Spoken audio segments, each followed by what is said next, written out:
Hello, and welcome again to our looking at the upcoming scriptures for this weekend. This being the 27th Sunday of the year in which we are following the guide in the Gospel of Mark. And so the Gospel today of Mark begins chapter 10 and will do verses 2 through 16. The other two verses from Genesis, chapter 2, verses 18 through 24, and from the letter to the Hebrews, chapter 2, verses 9 through 11. Now, the reading this week could be the topic of much discussion because the church, that is the Christian, our Catholic community particularly, has built the case, and it's all going to be about, so that you know where we're going here, about divorce, has built the case that there should not be divorce, often using this text, that namely the text found in the Gospel of Mark. And this will be true, but here's what I'm going to suggest, is, as I have all along, that it's important to put the gospel tradition of Mark against the time, place, and circumstances in which it was written. Namely, one will remember that Jesus in this gospel is now on the way to Jerusalem. Last week we heard the second prediction of his suffering and death. Now, as chapter 10 begins, verse 1, which we will not hear, but Jesus is in a house. Apparently, there's a little kind of go off the road here situation, and he engages now in a continued debate with the Pharisees. Pharisees, you remember, were the teachers. They had many practices and many beliefs. And so all of that is background to remember that this is now a tension in which, maybe the word that is used in some texts, there is a testing, that the Pharisees are testing Jesus. And so they say to him, now you can imagine the little group gathered there in the house. The Pharisees, how many there were, we really don't know. And we know that even the Pharisees did not always agree on everything. So although the group had a general background of belief, they didn't always agree on every detail. But they now ask Jesus, is it lawful for a man to get a divorce? Now they're out to get Jesus. And to be honest with you, first of all, they knew the answer to that, much like lawyers who are, when they ask questions, are supposed to know the answer before they ask it, already know that divorce is allowed. It is a practice. So when they say to Jesus, is this all right? Jesus now gives, and it's important to notice, a very radical response, saying, no, divorce is not to be allowed. Now, it's all well and good. Those are the words of Jesus, or the way in which Mark sees Jesus as speaking. Another evangelist later on, Matthew, will tone that down a little bit, but for the sake of the argument here, let it be clear, Jesus is challenging the Pharisees who have allowed this to happen, or who are behind all of this. And they say that Moses commanded it. And Jesus says, no, Moses did not command it, he allowed it. So already the argument is taking on a different form. Now, what is really the issue here is not so much simply divorce, but the question of remarriage. And keep in mind that some of these issues would have been issues that Mark's community was struggling with in his own time and in their own place.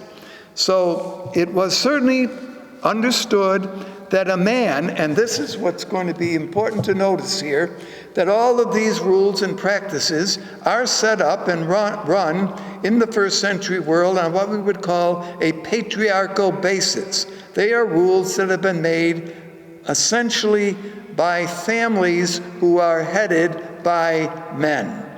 And we've seen some of this even leading up to this, but certainly comes to the fore here, that women, with regard to marriage, often had very little choice as to who they would marry.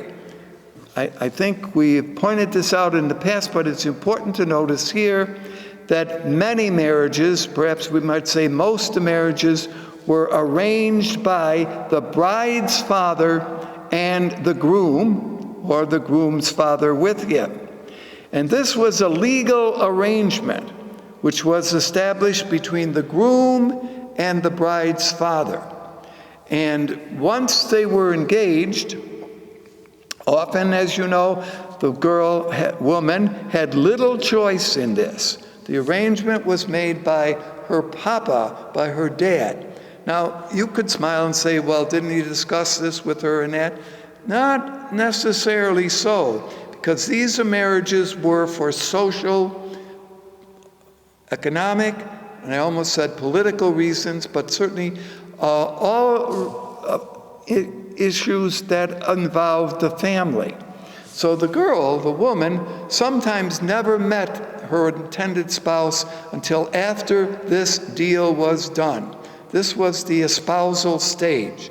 I think we mentioned before that after the espousal, there generally was a year's time in which the groom would get ready to move his potential bride into his father's group. Now, keeping in mind that the father, groom's father, is the patriarch, he is the head of this whole group. Fair enough to say that when a woman was married to the intended, she moved into the home of her father-in-law. Now, it doesn't mean that she lived in the same house with him, because these families were all kind of like a circle centered around the patriarchal center.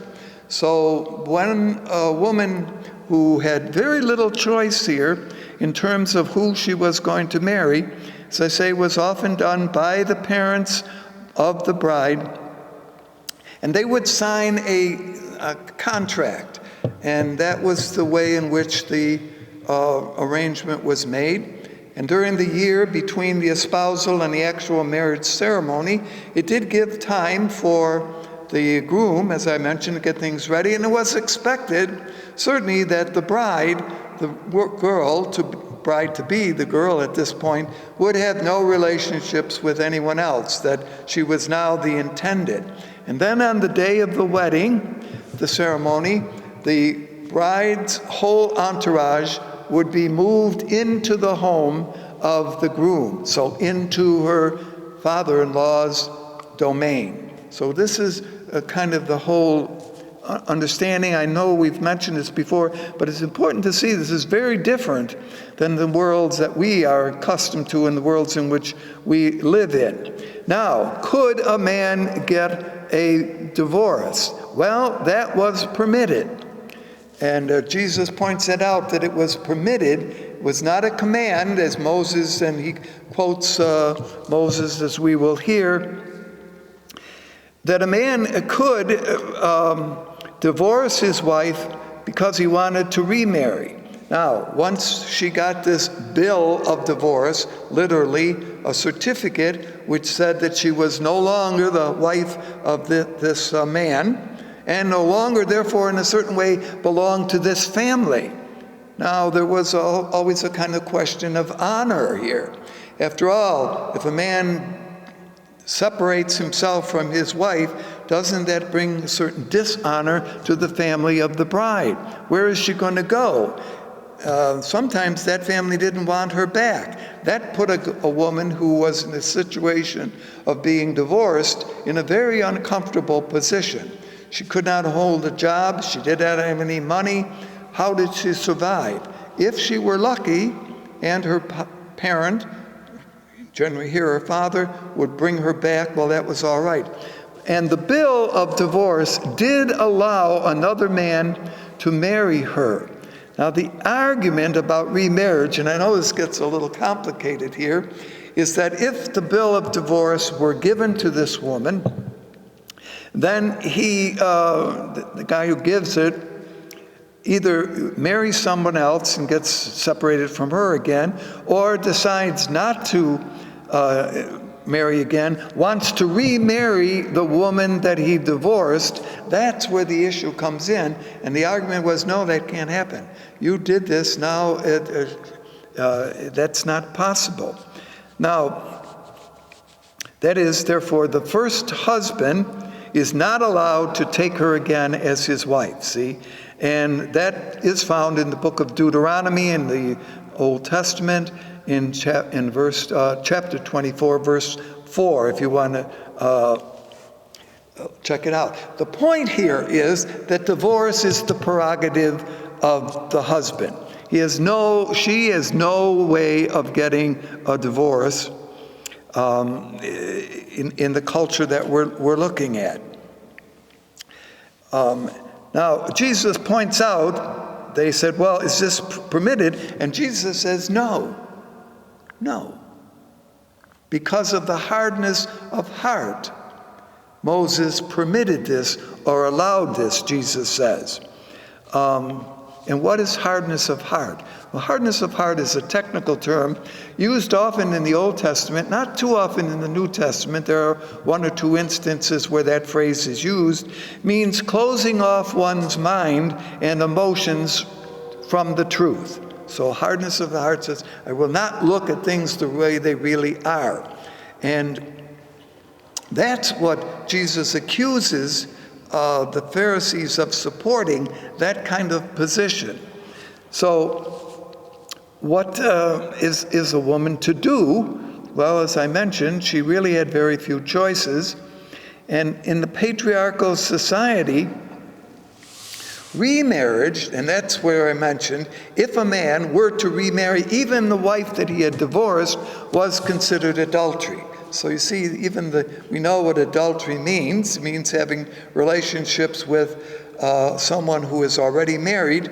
And it's interesting that there are never any arguments about adultery for men. It's always about women.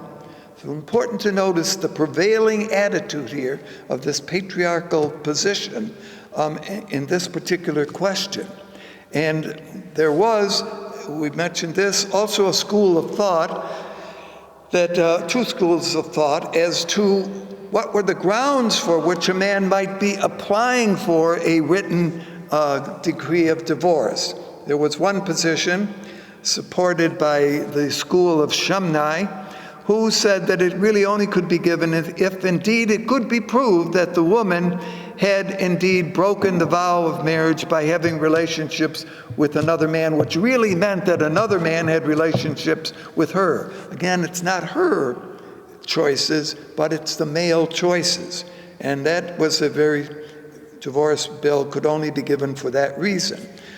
A more genteel position, or I don't know what you might want to call it, liberal, but that's bad because it makes liberals seem bad, but belonged to the school of Hillel. And these were both well known by Jesus and the Pharisees at this time, who said that for lesser reasons a man might get a bill of divorce. I've pointed this out, that it could be she talked too loud and disturbed the people next door. She burnt his toast one morning, and that could be grounds for getting a divorce. So were they kind of asking Jesus, which position does he take? Does he take the stricter position or the non-strict position, the conservative or the less conservative? Jesus, in effect, says, I'm not playing that game. See? So, again, to make the point that Jesus argues, in the beginning, what did God say? In the beginning, man and woman were joined together, and what God has joined, no human should put apart or separate. Now that's true, and it is true that there was a wonderful vision, and I think it's important, looking at this, an important vision of what life together could be. But look again at the story that is chosen for the first reading, which comes from the book of Genesis. Now, everyone is familiar with the Genesis story, which, by the way, as you know, the material that we're going to hear this weekend comes from the second chapter. The first chapter is a story of creation that describes how God created the world in 6 days and on the seventh day rested. The second chapter begins with an older creation story.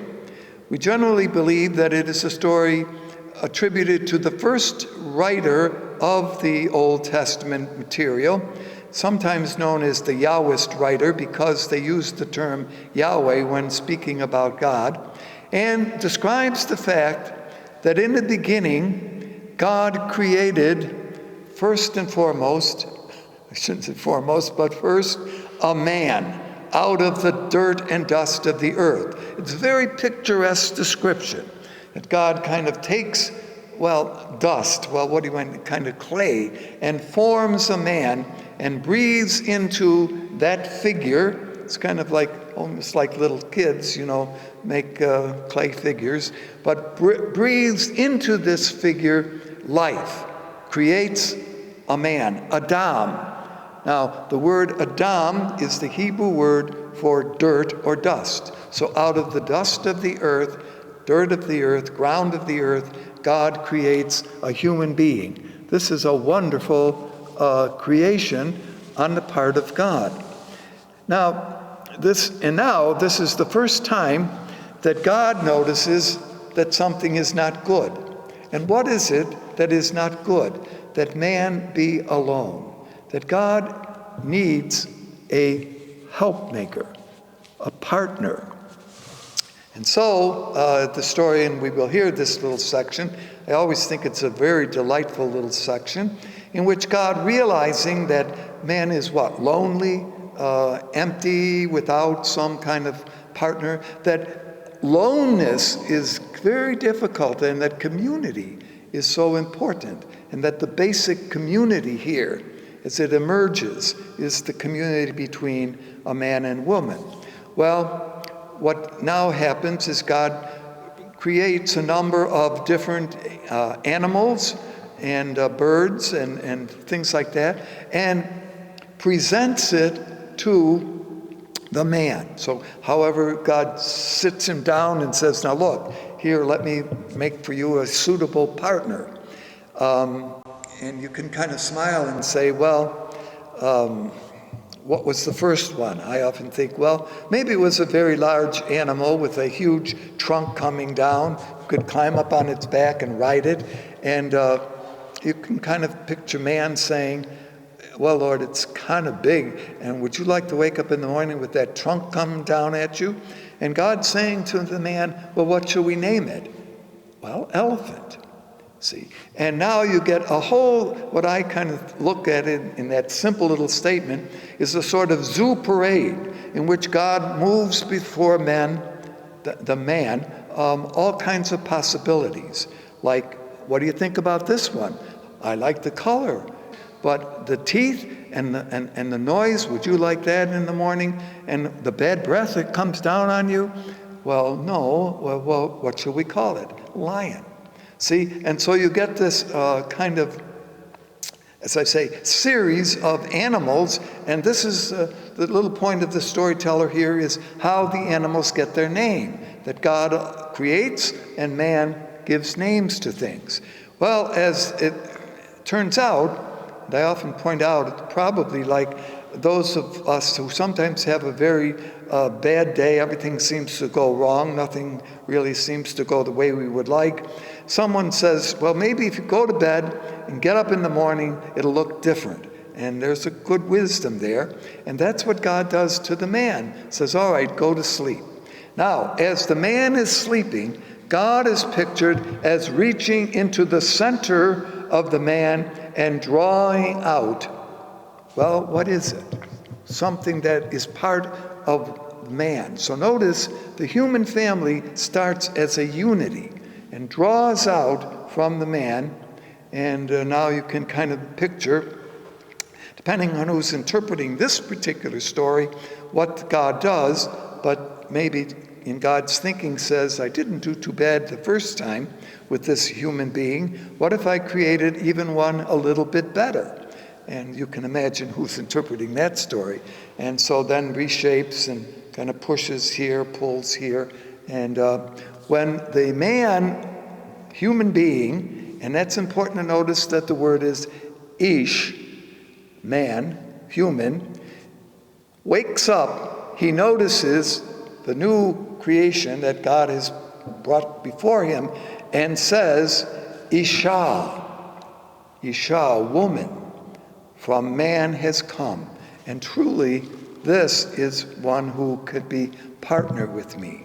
So it is interesting to see, and this is perhaps one of the oldest Hebrew, that is Jewish, creation stories. It's not the oldest of creation stories that we find in the ancient world, but it is the one that is oldest as connected with the Old Testament. And so now you have this union between man and woman. So man, Adam, of the earth, woman, Isha, of the man. And so there is this unity. And what God has joined together, see, God has done this joining. Humans ought not to separate. So that's the kind of colorful and very familiar story. And then the remark is made that for this reason a man shall leave his father and mother, and the two shall become one. Now, notice in a certain way it began with a unity and now suggests that by working together, and although it says, many translations, that God took a rib out of the man, keep in mind, even sometimes when we say we rib somebody, it's a little bit of a joke, and there is a little bit of humor here, to notice that God, when God reaches to the center of the human being, not taking something from his head, something from his feet, but from the very, and where is the heart? Well, at least in our understanding, is the center of the person. So there's an equality here, which is understood in this story, which often was not paid attention to as a patriarchal way of thinking and operating developed. So this new unity now, the working together, is the model. When a man is to leave his father and mother and the two are to become one, keep in mind, how is that going to happen? Well, they're going to move, as I mentioned earlier, into the household of the husband. So there is, a man is going to set up his own little household, but here's Papa's household here, here's his brother's household over here. So it's not like we think today, but it's the communal sense over which the patriarchal rule is exercised. So all of this presents a kind of wonderful model of what the union of husband and wife should be. And that's fine, and it's important to notice that Jesus therefore challenges the practice that was pretty common among not only the Hebrew community, but among many other communities in a world that is pretty much controlled by the patriarchal principles. And arranged marriages were not just the case in Judaism, they were also the case in many other circumstances around the Mediterranean world. And by and large, with a few exceptions, a woman could never seek a bill of divorce. I say by and large because there was one situation, and it may well have been known by Mark, because if he was writing for the community at Rome, would have been where there were some Roman women who had the right of divorce. And that was an interesting situation that arose because they were women who had really property and money and could kind of wheel and deal with the government. All right, now, having said that, I would like to, and I'm not really, unfortunately, going to have a lot of time to point out that we're going to hear another little section about children, where they bring children to Jesus, and Jesus, the apostles say, keep them away, and Jesus says, bring them here. They seem to have quickly forgotten earlier on in this story when Jesus had brought a child in and asked that they kind of follow in his way. But given the importance of the issues of marriage, divorce, and remarriage in our contemporary world, I'd like to offer 3 short comments. First, this scene does not offer a general discussion of all marriage, divorce, and remarriage principles. The Pharisees' initial concerns, the exercise of the male power to divorce. The question reflects the general patriarchal nature of the first century world and understandings of female-male relationships. Jesus' prohibition of divorce curtails male power. Second, much caution is required in our time in drawing pastoral implications for contemporary marriages. Contemporary marriages and divorce are significantly different than they certainly were in Mark's Jesus' time. Arranged marriages are not very popular at all, if you think in our society. Legitimate offspring, property transmission are no longer the norm. Contemporary marriages emphasize, and this is important to notice, mutual fulfillment, love, intimacy, not the arranged transfer of a wife from the control of one male, father or brother, to another, husband, as was the case, nor is it assumed that the husband rules. Both parties are to be partners with agency and voice. And thirdly, forbidding divorce and remarriage has to be set alongside other emphasis in the good news of God's kingdom.